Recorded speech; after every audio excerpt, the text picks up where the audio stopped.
பரிசுத்த மார்க் எழுதின சுவிசேஷம் 5ஆம் அதிகாரம் 34ஆம் வசனத்தை வாசிக்க கேட்போம். அவர் அவளை பார்த்து, மகளே, உன் விசுவாசம் உன்னை ரட்சித்தது. நீ சமாதானத்தோட போய் உன் வேதனை நீங்கி சுகமாயிரு என்றார்.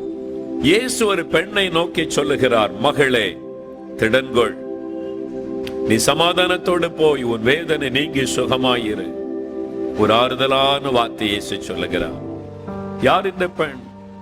12 வருஷம் கொடிய நோயினால் பாதிக்கப்பட்ட ஒரு பெண், பெரும்பாடு என்கிற வியாதியினால் பாதிக்கப்பட்டு சிறுமைப்பட்ட ஒரு பெண், வேதனையில் இருந்த ஒரு பெண். பாருங்கள், 12 வருஷம் இந்த வியாதி நிமித்தம் வேதனை. எத்தனையோ வைத்தியர்களை போய் பார்த்தாள், எத்தனையோ டாக்டரிடத்திலே போனாள். அவளை ஒருவராலும் குணமாக்க முடியவில்லை. தான் எப்படியாவது சுகம் பெற வேண்டும் என்று சொல்லி தன்னுடைய சொத்துக்களை எல்லாம் விற்று ஆஸ்பத்திரிக்கு செலவு செய்தார். எல்லா சொத்துக்கள் தான் போனதை தவிர வியாதி சுகமாகவில்லை. தன்னுடைய சொத்துக்களை எல்லாம் அந்த நிமித்தம் இழந்து போய்விட்டாள். ஊர் மக்கள் எல்லாருக்கும் தெரியும் இவள் இப்படி ஒரு கொடிய வியாதினால் பாதிக்கப்பட்டவள் என்று சொல்லி. ஊரார் என்ன சொல்லி இருப்பார்கள்? என்ன பாவம் செய்தாலும் அவளுக்கு இந்த வியாதி வந்திருக்கிறது, என்ன ஒரு துன்மார்க்கமாய் நடந்தாலும் அவளுக்கு இப்படி ஒரு வேதனை வந்திருக்கிறது. உலகமே, அந்த ஊரே அவளை பரிகாசம் பண்ணி இருக்கும். அவளுக்கு ஆறுதல் சொல்லுவதற்கு யாரும் இல்லை. அவள் வைத்தியர்களாலும் பாதிக்கப்பட்டு, சரீரத்திலும் பாதிக்கப்பட்டு, மனதிலும் பாதிக்கப்பட்டு 12 வருஷம் வேதனையில் இருந்த ஒரு பெண். இப்பொழுது இயேசு அந்த வழியாய் வருகிறார் என்பதை கேள்விப்பட்ட பொழுது அவருடைய உள்ளத்தில் ஒரு புதிய நம்பிக்கை உண்டாகிறது. இந்த இயேசுவினிடத்தில் போனால் எனக்கு ஒரு அற்புத சுகம் கிடைக்கும். என்னால் இயேசு வியாதியஸ்தரை குணமாக்குகிறார், குஷ்டரோகிகளை குணமாக்குகிறார், குருடர்களுக்கு பார்வை தருகிறார் என்பதை அவள் அறிந்திருந்தபடியினால், இயேசுவை குறித்து கேள்விப்பட்டிருந்தபடியினால் அவளுக்குள் ஒரு புதிய நம்பிக்கை, இயேசுவினிடத்தில் போனால் எனக்கு ஒரு அற்புதம் நடக்கும். உடனே இயேசுவை தேடி வருகிறார்.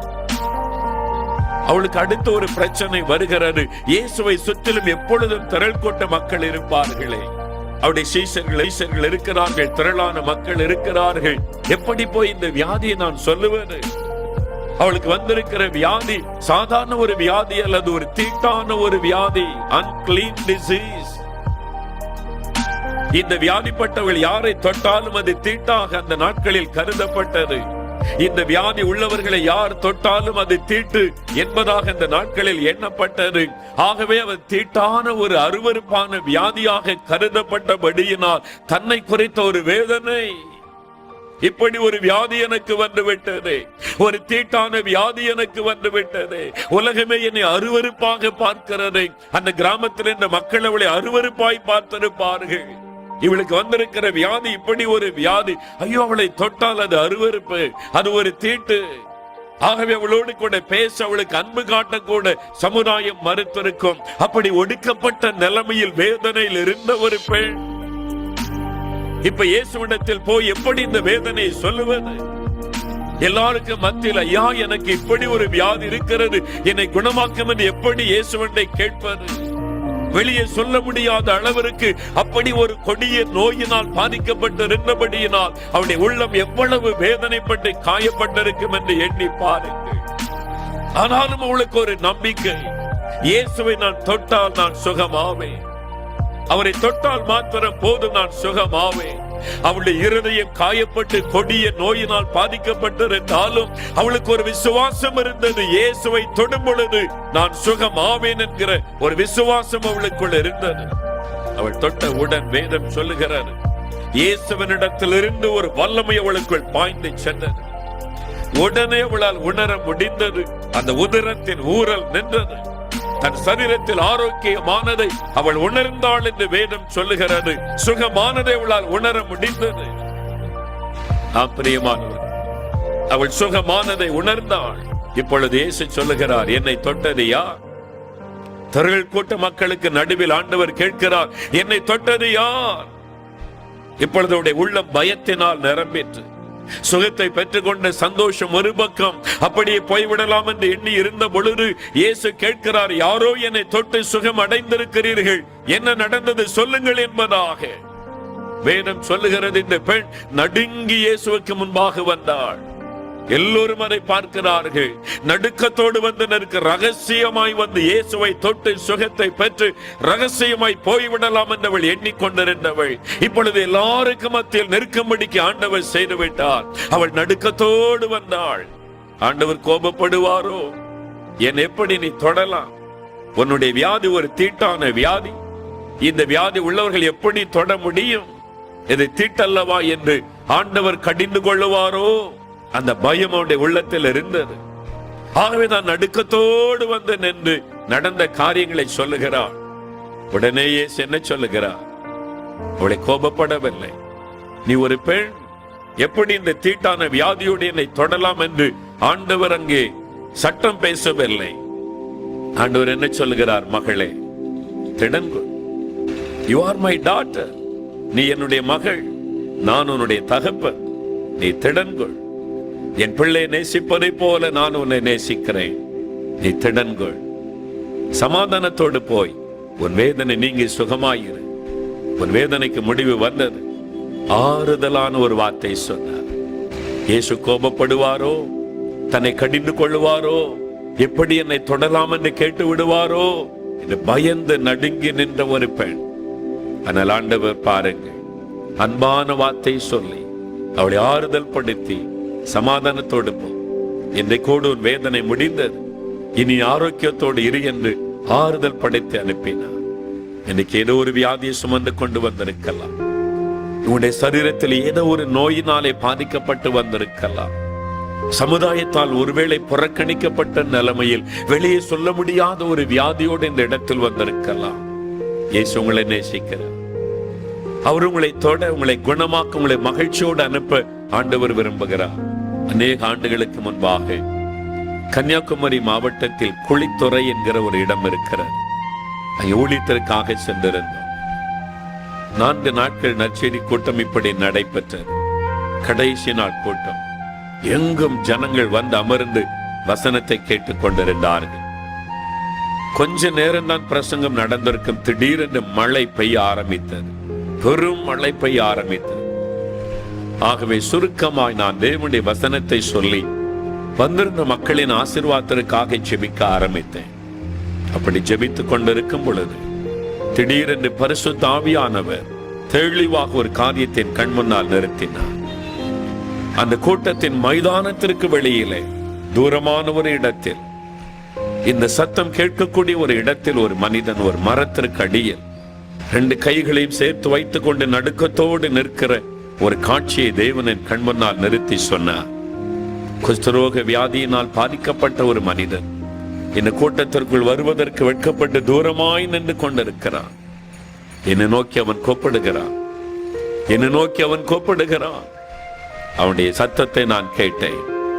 நான் அவனை இப்பொழுது குணமாக்குகிறேன் என்று சொன்னார். இயேசு சொன்ன அந்த வார்த்தை சொல்லி தூரமாய் மரத்தடியில் இந்த கூட்டத்திற்குள்ளே வர வெட்கப்பட்டு ஒதுங்கி நிற்கிற உன்னை இயேசு தொடுகிறார், இன்னைக்கு சுகம் அடைகிறாய் என்று சொல்லி ஜெபித்து முடித்தேன். கூட்டமெல்லாம் முடிந்து சில ஆண்டுகள் கடந்து விட்டது. திடீரென்று ஒரு நாள் ஒரு சகோதரர் என்னை பார்க்க நாலுமாவடிக்கு வந்தார்.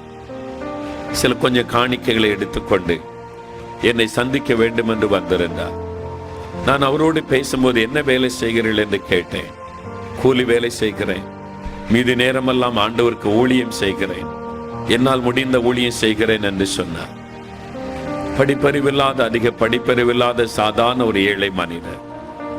அப்போ நீங்க இவ்வளவுக்கு ஒரு கூலி வேலை செய்து சாதாரண வேலை செய்கிறீர்கள், இப்படி இவ்வளவு காணிக்க நீங்கள் ஆண்டவர் கொண்டு வந்திருக்கிறீர்களே என்று கேட்டேன்.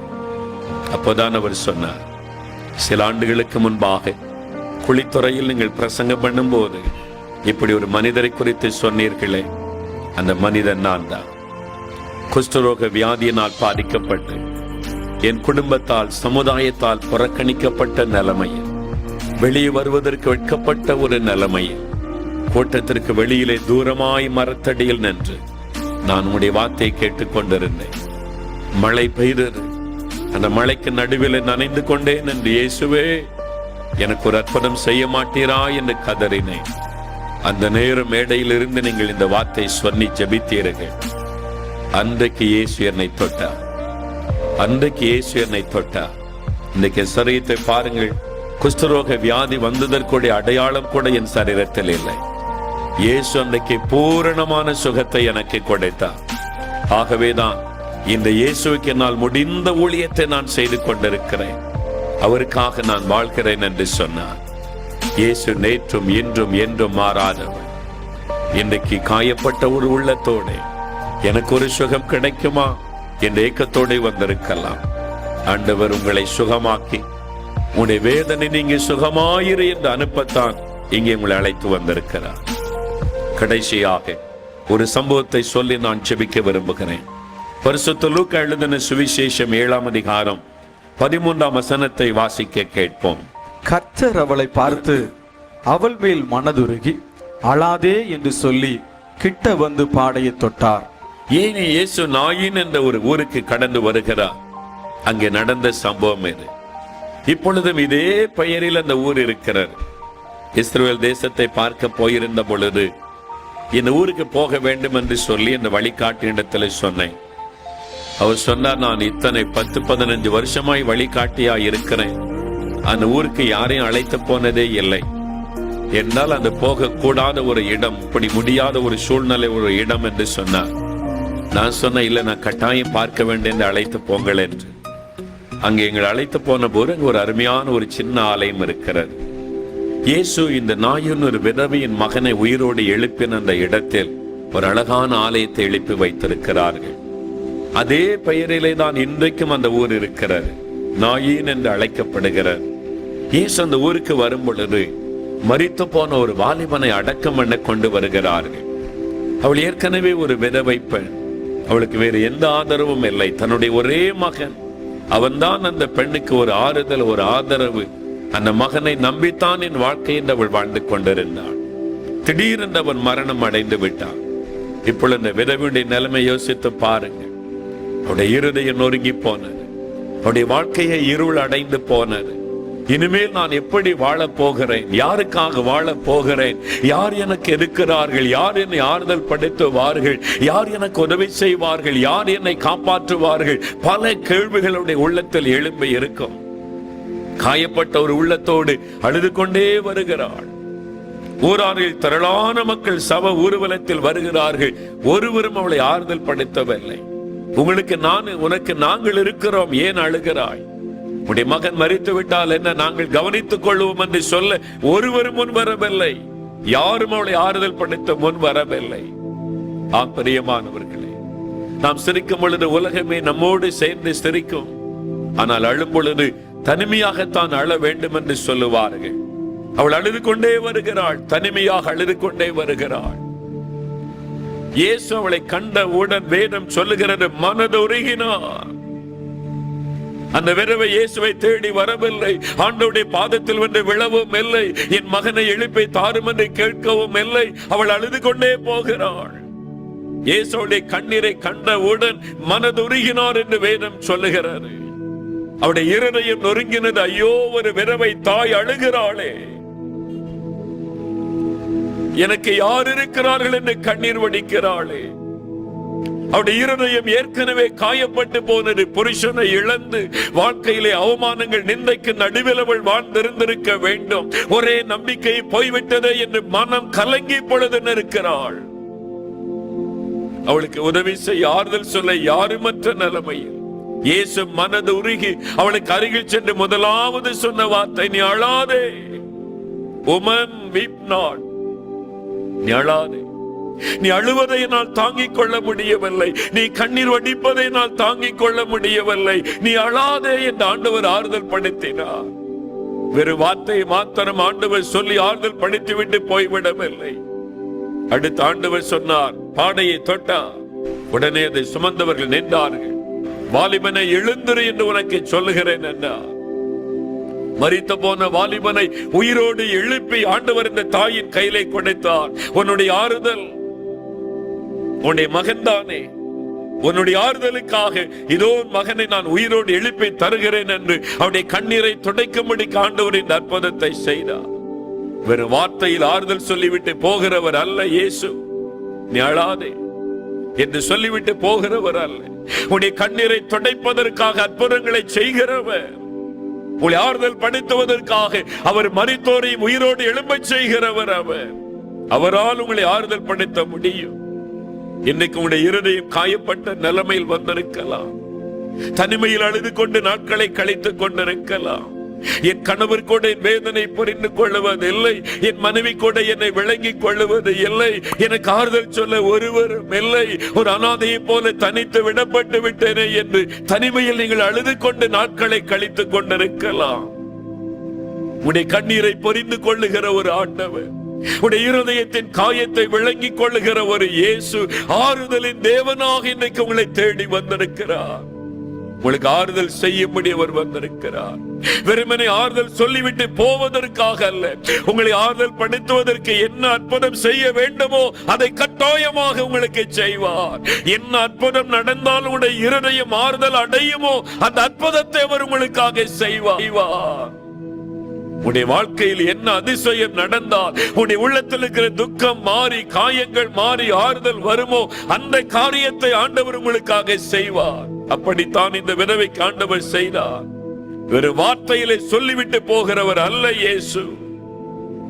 உங்களை ஆறுதல் படுத்தி உடைய துக்கத்தை மாற்றுவதற்காக அற்புதங்களை செய்கிறவர் அவர். பிரியமானவர்களே, காயப்பட்ட உடைய இருதயத்தில் இருக்கிற காயங்களை மாற்றி அவரால் தான் உங்களை ஆறுதல் படுத்த முடியும். காரணம் என்ன தெரியுமா? அவர் அதற்காகவே சிலுவையிலே காயப்பட தன்னை ஒப்புக்கொடுத்தார். அவருடைய இருதயம் சரீரம் காயப்பட்டதை நாம் அறிந்திருக்கிறோம். ஆனால் இயேசு பட்ட பாடுகளை எண்ணி பாருங்கள். அவருடைய இருதயம் காயப்பட்டிருந்தது. என் இருதயம் மரணத்திற்கு ஏதுவான துக்கம் கொண்டிருக்கிறது என்று சொல்லுகிறார். தாங்க முடியாத துக்கம் அவரை அளித்தனபடினாலே தான் ரத்தம் வேர்வை துவாரத்தின் வழியாக வெளிவந்தது என்று பார்க்கிறோம். அந்த சிலுவையில் அவர் தொங்கும் பொழுது யார் அவரை ஆறுதல் படுத்தினார்கள்? வாரினால் அவர் அடிக்கப்பட்ட பொழுது அவருக்கு ஆறுதல் சொல்ல யார் அவருக்கு அருகில் இருந்தார்கள்? ஒருவரும் இல்லை. அற்புதங்களை செய்த போது அருகில் இருந்து அனுபவித்தவர்கள், சந்தோஷப்பட்டவர்கள் கூட ஒருவரும் அவர் அருகில் இல்லை. பாடுகளை அனுபவித்த பொழுது, அடிக்கப்பட்ட பொழுது, நிந்திக்கப்பட்ட பொழுது, பரிகசிக்கப்பட்ட பொழுது, அவர் சிலுவையில் அவமானப்படுத்தப்பட்ட பொழுது, ஆண்டவரே உமக்கு நாங்கள் இருக்கிறோம் என்று சொல்ல ஒருவரும் அவருக்கு அருகில் இல்லை. எல்லோரும் பயந்து ஒதுங்கி கொண்டார்கள். அவர் தனிமையில் அந்த சிலுவையில் தொங்கினார். என் தேவனே, என் தேவனே, ஏன் என்னை கைவிட்டீர் என்று தேவனும் தன்னை கைவிட்டதை போல உணர்ந்தவராய் அவர் கலங்கினார். இன்றைக்கு ஆண்டவர் என்னை கைவிட்டாரோ, ஆண்டவரும் என்னை மறந்து விட்டாரோ, இந்த உலகத்தில் எனக்கு யாரும் இல்லையோ என்று தவிக்கிற நம்முடைய வேதனைகளை விளங்கிக் கொள்ளுவதற்காக, நம்முடைய பாடுகளை புரிந்து கொள்ளுவதற்காக அந்த சிலுவையில் கைவிடப்பட்டவராய் அவர் தொங்கி அவர் இந்த வேதனைகளை அனுபவித்திருக்கிறபடியினால் அவர்தான் உங்களை ஆறுதல் படுத்த முடியும். அவர்தான் உங்களை காயம் கட்ட முடியும்.